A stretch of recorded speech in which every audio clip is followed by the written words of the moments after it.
സത്യം ജെനുവിനാണോ അതൊരു ഫേക്ക്? അതെനിക്കറിയില്ല. അത് അന്വേഷണ ഉദ്യോഗസ്ഥന്മാരാണ് പറയേണ്ടത്. ഒളിവ് പോയെന്ന് പറയുമ്പോൾ ശരിക്കും ഫേക്ക് അല്ലായിരിക്കാം. പക്ഷേ സർക്കാർ കുറച്ചുകൂടി ജാഗ്രത കാണിക്കണമായിരുന്നു. കാരണം സർക്കാരിന് ഏതെങ്കിലും ഇതുപോലുള്ള ഒരു ഏരിയ കിട്ടുമ്പോഴേ അവൻ ചെയ്ത കാര്യങ്ങളൊന്നും നോക്കാതെ അവൻ പിള്ളയല്ലേ കൊച്ചല്ലേ എന്നൊക്കെ പറഞ്ഞ് വിളിച്ചോണ്ട് വന്ന് സ്റ്റേറ്റിൻ്റെ ഗസ്റ്റൊക്കെ ആക്കുന്നത് ശരിയല്ല. അപ്പോൾ അതിൽ സർക്കാരിന് പിഴച്ചു പോയി എന്നുള്ളതിന് ഏറ്റവും വലിയ തെളിവാണ് ഇപ്പോഴത്തെ പീഡന കേസ്. അപ്പോൾ ഒരു പെൺകുട്ടി, ഒരു ഡോക്ടറായ പെൺകുട്ടി എന്തിനാണ് ഇതുപോലൊരു വേടൻ്റെ പുറകെ പോയതെന്ന് എനിക്ക് മനസ്സിലാവണില്ല. അവരുടെ പബ്ലിസിറ്റി കേട്ട് പോയതായിരിക്കാം. പിന്നെ 2 വർഷമൊക്കെ അവൻ്റെ കൂടെ നടന്നിട്ട് പിന്നെ പീഡിപ്പിച്ചു പറഞ്ഞത് ശരിയല്ല. 2 വർഷമൊക്കെ ഒരുത്തൻ്റെ പുറകെ നടക്കുക. ഇപ്പോൾ വിജയബാബുവിൻ്റെയൊക്കെ നടന്ന പോലെ അയാൾ താമസിക്കുന്നിടത്ത് ഇന്ന് താമസിക്കുക, എന്നിട്ട് കോടതി കൊണ്ടൊന്ന് കേസ് കൊടുക്കുക. അത് ശരിയല്ല. ഈ ഡോക്ടർ കുട്ടിക്കും എനിക്ക് സംഭവിച്ചാൽ അതാണെന്ന് എനിക്ക് തോന്നുന്നു. കാരണം അവൻ്റെ ഗ്ലാമറും പ്രശസ്തിയെ കണ്ടപ്പോൾ അവൻ്റെ പുറകെ നടക്കുക. ഒരു ഘട്ടം കഴിയുമ്പോൾ അവൻ അതിനേക്കാൾ വലിയ കിട്ടുന്നുണ്ടപ്പോൾ അവൻ ഇന്ന് തള്ളിക്കാണും, അല്ലെങ്കിൽ അവന് മതിയായി കാണും. അപ്പോൾ കൊണ്ടൊന്ന് പീഡന കേസ് കൊടുക്കുന്നത് ശരിയാണ്. ഇവിടെ നടക്കുന്ന പല പീഡന കേസും അങ്ങനെ. അത് ശരിയല്ല എന്നുള്ള പക്ഷക്കാരനാണ്. പക്ഷെ വേറെ ഒളിവിൽ പോയത് എന്തുകൊണ്ടെന്നുള്ള ചോദ്യം അകത്താവുമായിട്ട് ജാമ്യം കിട്ടൂല. അല്ല, ഒരു മുൻകൂർ ജാമ്യത്തിന് അപേക്ഷിച്ചാൽ എന്നെ അപേക്ഷ വരട്ടെ എന്ന് പറഞ്ഞാൽ അതിൻ്റെ കോടതിയിൽ വരട്ടെ എന്ന് പറഞ്ഞ് ഇരിക്കുകയായിരിക്കും. 18-ാം തീയതി കോടതി വെച്ചേക്കും. അപ്പം അതിൻ്റെ ഇടയിൽ പിടികിട്ടിയ പോലീസ് അറസ്റ്റ് ചെയ്യില്ലേ, അതുകൊണ്ടായിരിക്കാം.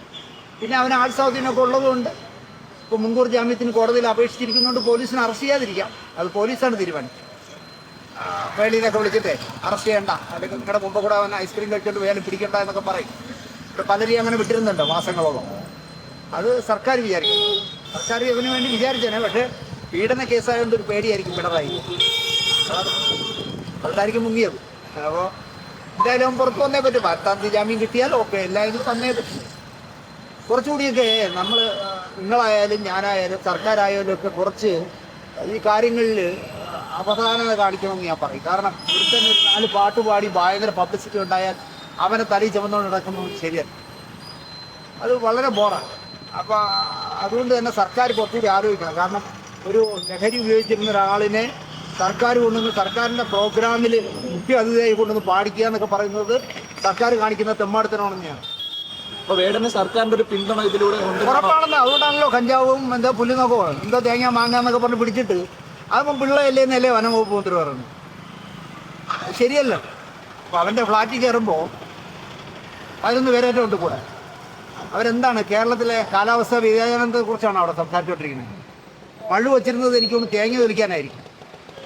പിന്നെ ഒരു 70,000 രൂപ 8 ലക്ഷം രൂപ എന്താ കിട്ടിയത് ഒരു തമാശയ്ക്ക് ആർക്കെങ്കിലും കൊടുക്കാൻ പറ്റുന്നതായിരിക്കും. ഇതൊക്കെ സർക്കാർ കാണിക്കുന്നതൊന്നും ശരിയല്ല. എൻ്റെ പാർട്ടിയാണ് കേട്ടോ, ഞാൻ പാർട്ടി മെമ്പർഷിപ്പുള്ള ആളാണ്. പക്ഷേ എൻ്റെ പാർട്ടി ചില ആളുകളോട് കാണിക്കുന്ന ശുദ്ധ പോക്കൃതം. അത് അങ്ങനെ വളർത്തി വിട്ടതുകൊണ്ടാണ് ഇപ്പോൾ ഈ പീഡന കേസ് ചെയ്യുന്നത്. സർക്കാർ മിണ്ടാത്ത എന്താ നാണം കിട്ടില്ല സർക്കാർ. ഈ പീഡന കേസിലെ പ്രതിയായ ഒരാളിനാണല്ലോ ഞങ്ങൾ സ്റ്റേറ്റ് ഗസ്റ്റായിട്ട് കൊണ്ടു നടന്നതെന്ന് ഉളുപ്പുണ്ടെങ്കിൽ സാംസ്കാരിക വകുപ്പ് മന്ത്രി സജി ചെറിയാൻ പറയണ്ടേ ഞങ്ങൾക്കൊരു തെറ്റ് പറ്റിയെന്ന്, പെശക് പറ്റിയെന്ന് പറയണ്ടേ? പറയുന്നില്ലല്ലോ. അപ്പോൾ അവർ സർക്കാരാണ് ഇതിലെ യഥാർത്ഥ പ്രതി, അല്ല അവനല്ലാന്ന് ഞാൻ പറഞ്ഞു. പാഠപുസ്തകത്തിൽ അദ്ദേഹത്തിൻ്റെ പാഠത്തെ കൊണ്ടുവന്നു. അത് രണ്ടും അയാൾ എഴുതിയ ഒരു മനോഹരമായ കവിതയാണെങ്കിൽ അത് പാഠപുസ്തകത്തിൽ പഠിപ്പിക്കട്ടെ. പഠിച്ചു വരുന്ന കുട്ടികൾക്ക് വലുതാവുമ്പോൾ പറയാമല്ലോ ഞാനൊരു പീഡന കേസിലെ പ്രതിയായ കവിയുടെ പാഠമാണ് പഠിച്ചതെന്ന് പറയാമല്ലോ. അത് തെറ്റില്ല. പീഡന കേസ് പ്രതിയുടെ കവിതയാണ് ഞാൻ പഠിച്ചത്, അതിലാണ് ഞാൻ ഡിഗ്രി എടുത്തതെന്ന് പറയാൻ അതൊന്നും അല്ല. ഇതൊക്കെ സർക്കാർ ആലോചിക്കേണ്ട കാര്യം.